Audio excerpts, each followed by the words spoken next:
Hey everyone, it's Lindsay and welcome back to my channel and welcome to my April coffee chat. Coffee chats are essentially my monthly wrap up where I talk about my writing, my reading, my life, all of the fun stuff, all of the hard stuff, and I just share it with you for you nosy Nancy's out there who also like to have the tea, the 411, but I also want it on you. So in the comments, you let me know how your month went, how your writing's going, some really good books you read, and like, you know, some fun little life tidbits. It's a good way for me to be able to keep up with you, for you to know what's going on with me, and just like, you know, us to chat, be friends. It's lovely. I think this might be a quick one. I don't know, because I only had one project that I worked on all month. So let's go ahead and talk about it. Let's jump into writing.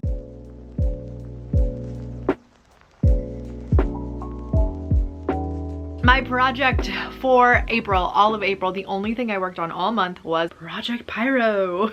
This is my young adult, dark academia, Southern Gothic light thriller mystery.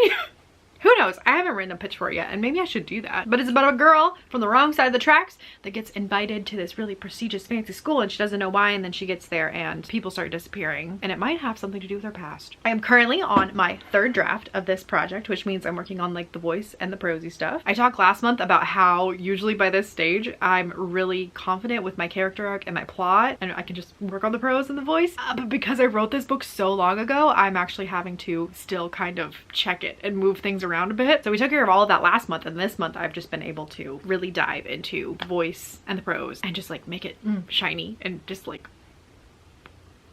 ooh, like it got punchy, you know what I mean? And when I tell you I'm having so much fun, I am living my best Southern Gothic Appalachian bog witch vibes writing this book. There's no magic in it, but it just like has that feel of like trucking through a swamp, trying to hide a body in a swamp after you just murdered someone. Like, it's got those vibes. In the month of April, I finished 4 chapters and I've got little excerpts between certain chapters, so I finished 2 of those as well. I'm really happy with that progress. And one of the coolest things was I actually got to write a scene that I have been so excited about ever since the conception of this book. I have thought about this scene. Of course, I already have, you know, 2 drafts of this scene, but now getting in there and writing like the inner monologue and the conversation itself and like really just like making those lines hit, you know what I mean? It's just, ooh, it feels so good and it's so exciting, and it's like what I've been waiting for. It's like the version of this scene and the book that has been in my head and doing what I know it could do, and finally writing it, and it's at that stage where I'm like, yes, this is why I chose to write this book. My main character has this super toxic relationship with her father, and it's kind of like he was her only caregiver. He's taking care of her, and so because of that she wants his approval, she like loves him, blah blah, but he's a bad person. Like, he's a bad person, he's kind of a bad dad, he's definitely a bad partner, you know, all of these things. And it's just kind of like this moment, it's that character arc beat you see in a lot of stories where someone from the main character's past will come back to them in their like moment of need, and they'll kind of have a talk and it will redirect the character arc in like a more interesting, dynamic way. And for me, and for this book, that I'm focusing on such a negative character arc where instead of the character learning something and growing and becoming better, she learns something and she actually gets worse.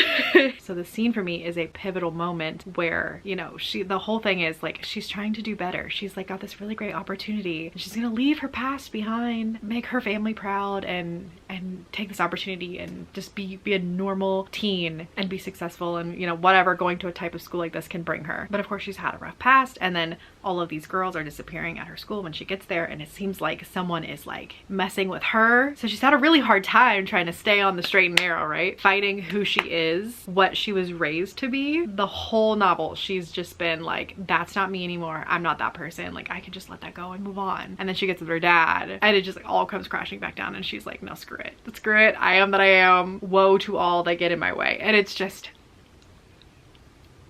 I love it. I love it. This is why I write. This is why I read. Like, when books like this have these really messy, toxic, like wrong ways of thinking, eat it up, eat it up. Anyway, I've rambled on enough about that. The next thing that happened with Project Pyro is really fun. One day I just decided to get in The Sims and make my main character. So I'll show you some clips of her right now. The Sims did not have the perfect hairstyle for her. It was really hard. She has like very self-cut looking choppy bangs and like a choppy long bob that like probably brushes like her shoulders, but I couldn't find the perfect haircut. This is the closest thing, but I think it works. It also makes her look like very Gen Z, which is good because in my head when I originally wrote her, I think she looked like a millennial teen. Maybe that's because that's what I was, or maybe it was just like, you know, the time I wrote it back in 2021. But I've kind of given her a little bit of a makeover in The Sims to where she looks a little bit more like teenagers of the time. And I really like that. I think that that works for her. And then of course I do have a homecoming scene where she goes to a dance and you can see she's like a little bit more spiffy here. Anyway, that's her. I had so much fun doing this. I've made a couple other of my characters in The Sims. I actually have a video for when the Glass Witch came out. I made all of those. That was such a fun video. Now that I did this, I'm like, oh my gosh, I need to do like my main character Clay from Bitter Bones. I need to do the main characters from The Odds. I haven't done that. And of course Mimpy from My Grandmother's Guide. So I just want to do all of them. So fun though. Highly recommend. And then the last writing thing that I want to talk about is, so you guys know that I'm writing Grandmother's Guide to High Stakes Adventuring. It's my like D&D cozy fantasy about a grandma who's finally going on her adventure. I also play her with my D&D group. My DM recently, who I'm gonna link his channel down below. I know a lot of you guys really like D&D as well. He has a wonderful YouTube channel where he goes into depth about E5 and just all of the rules and all of the cool behind the scenes stuff with D&D. I don't know, it's really awesome. I'm gonna link him down below. He's great, but he recently went on vacation. And when he came back, he bought us all little gifts like that coincide with all of our characters. One of the gifts that he got was for Mimpy, and of course, it's so precious. So it is a little pen. Tell me that's not perfect. For my little Mimpy Gumble. So now I have it on my jacket where I keep all my other little bookish pens. And it's bright and it makes me so happy. Oh my gosh, it's so nice. Thank you, Cameron, if you're watching this. But now let's go ahead and let's talk about some reading.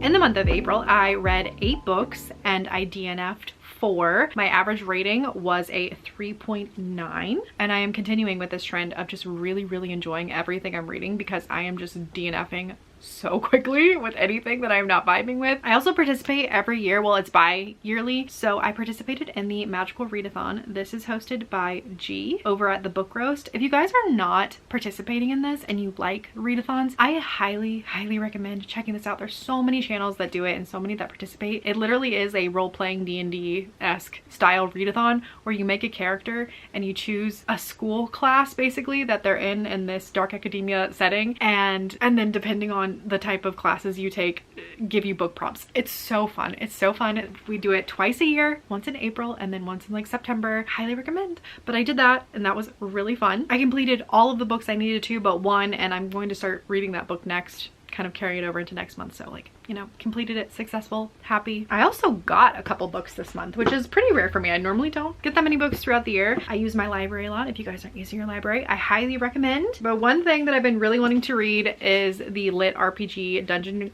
Crawler Carl. Everyone and their grandma has been talking about this and I wanted to get into it. All I know is it is about a man whose girlfriend leaves him with her cat called Princess Donut, and then there's an apocalypse basically that happens, and it's about this man and Princess Donut trying to survive. But there's like, it's like lit RPG, so it's like these aliens come down, they're like, you have to get to level 20 of this dungeon essentially, and every level you survive you get perks or something. I don't know, it sounds zany. It sounds absolutely like out the wall, up the wall, through the window. But everyone's been talking about how good it is, how fast-paced and how funny, and I think that this will be a good time, number one, but I also think that it might inform the voice that I want to go with for Grandmother's Guide, because I do want it to be a fun, funny time. So excited for this one. Oh, but the reason I had to buy it, so angry. So I've been waiting forever for the audiobook at my library, and it had like, there were like 57 people ahead of me. So I've been waiting for months, like almost 6 months for this book, right? And then all of a sudden it got a deal with Audible, and now the audiobook is an Audible original. And so as I was getting close to it being my turn to get the audiobook, it was cut. It was cut. The library could no longer, it was an Audible original, so like no one else can have it basically. I was so upset. I was like, screw it, I'm gonna go buy it. I really showed publishing.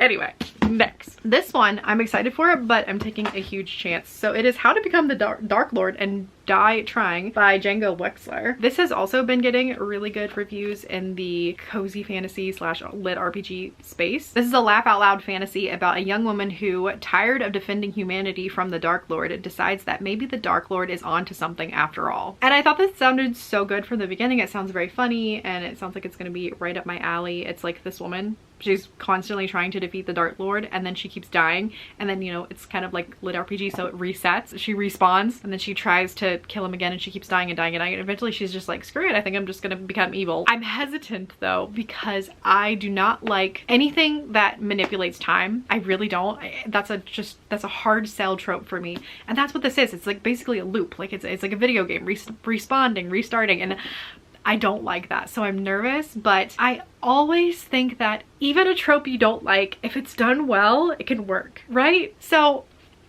hoping hoping really hard. And then a few more things. I actually picked up some coloring books, which is really cool. So one of my favorite coloring book artists, Coco Wayo, has started traditionally publishing her books with Penguin, and these are the two I got. This is a really fun spring coloring book with lots of adorable spring moments.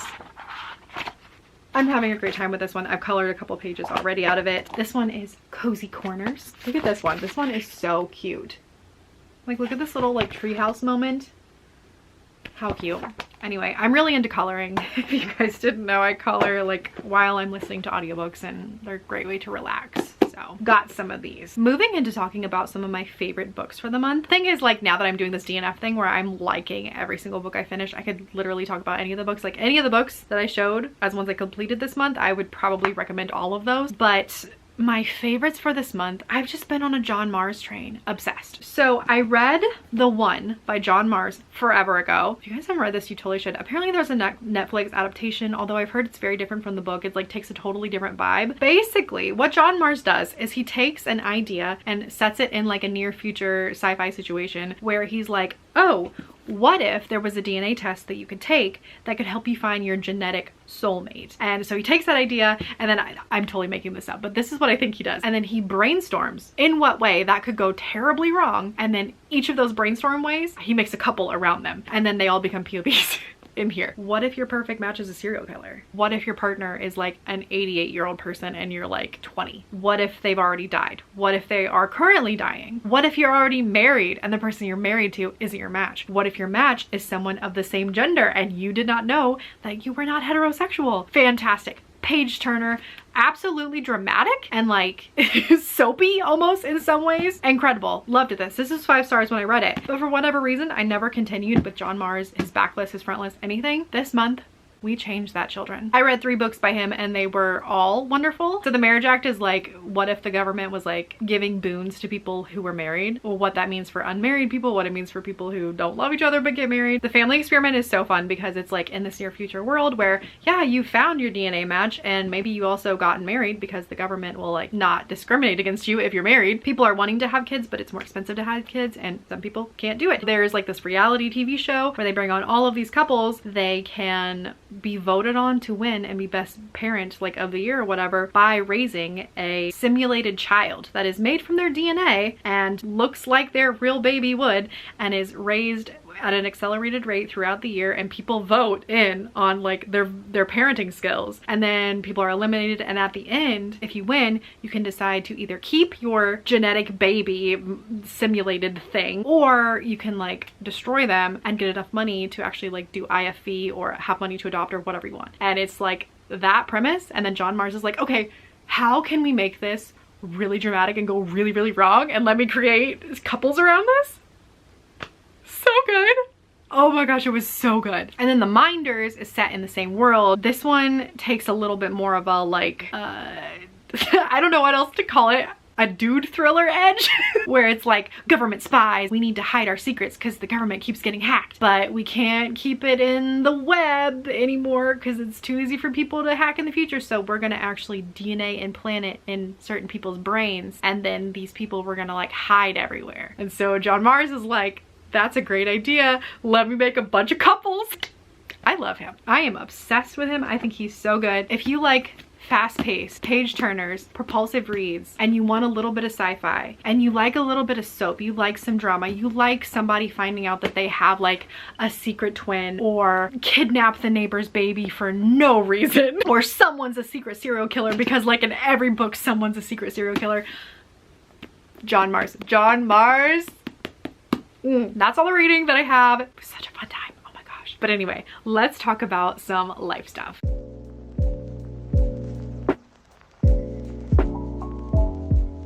since I did so much reading this month, I had plenty of time to be coloring. I colored 5 different coloring pages. I like to color with the seasons, so a lot of my pages are spring related, Easter related, you know, whatever, just to get in the mood. That's totally fine to do that, but it's also nice sometimes just to relax and not worry about that and just use colors and color and it's been so nice. We did have one page that we are chalking up to a learning experience. It's all right, it happens with all of us. I was trying to learn how to do like reflective surfaces with fruit. Didn't go that great, but that's okay.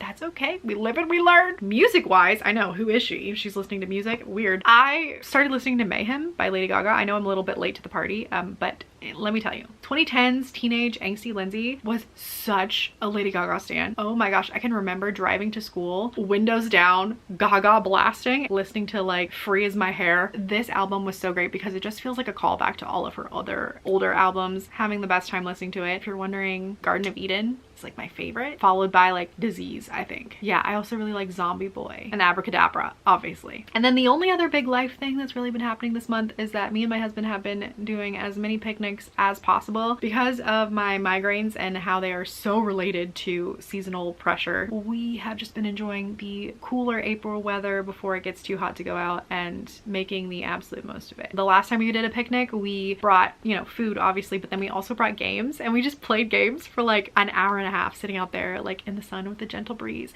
And it was so sweet because all of the like baby goslings were born, and so they were just like baby animals and flowers all around us. Oh my gosh, so amazing. If you guys aren't romanticizing your life, please do. Please take a moment to sit outside and just touch some grass. All right, anyways, you guys, that was my month of April. I want to hear about yours. I want to hear about your books. How are they going? Are you getting some writing done? Did you kind of take a step back? Let me know. How about reading? Did you read any good books? Did you read any really bad books that I should stay away from? But anyways, you guys, thank you so much for watching and hanging out with me during this coffee chat. I hope you had a moment to get a nice little warm beverage in. Order links for the Glass Witch and the odds are always linked down below if you'd like to support my channel. Don't forget to like and subscribe, and I will see you in the next one. Bye.